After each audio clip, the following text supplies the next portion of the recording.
ननकाना साहिब वज़ीर आला पंजाब उस्मान बुज़दार खान ने ननकाना साहिब में मुख्तलिफ मनसूबों का इफ्तिताह कर दिया। ननकाना साहिब पहुँचने पर वफाकी वज़ीर दाखिला एजाज़ अहमद शाह और अरकान असम्बली ने इनका इस्तकबाल किया। वज़ीर आला पंजाब ने ननकाना साहिब में सियाहत के फ़रोग़ के लिए state of the art TCP mobile का इफ्तिताह किया। वज़ीर आला सरदार उस्मान बुज़दार और वफाकी वज़ीर दाखिला एजाज़ अहमद शाह ने मोटल के अहाते में यादगारी पौधे लगाए। उन्होंने मोटल के मुख्तलिफ हिस्सों को भी देखा जहाँ इन्हें जदीद सहूलियात से आरास्ता अपनी नौइयत के इस वाहिद मोटल के बारे में ब्रीफिंग दी गई। 32 कनाल अराजी पर बनाए गए इस मोटल की तमीर पर 13 करोड़ रुपये लागत आई है। DCP मोटल के क़याम से ननकाना साहिब आने वाले सिख यात्रियों और सयाहों को क़याम ताम की बेहतरीन सहूलियात मैसर होंगी।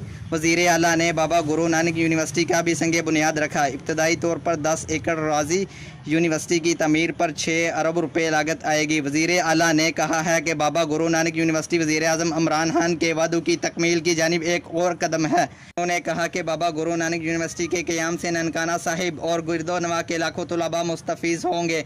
वज़ीर आला ने 11 करोड़ रुपये की लागत से तैयार होने वाले शाहकोट तहसील कम्प्लेक्स और 13 करोड़ रुपये की लागत से ननकाना शहर के दाखिली और खारजी सड़कों पर तमीर का संग बुनियाद रखा गया।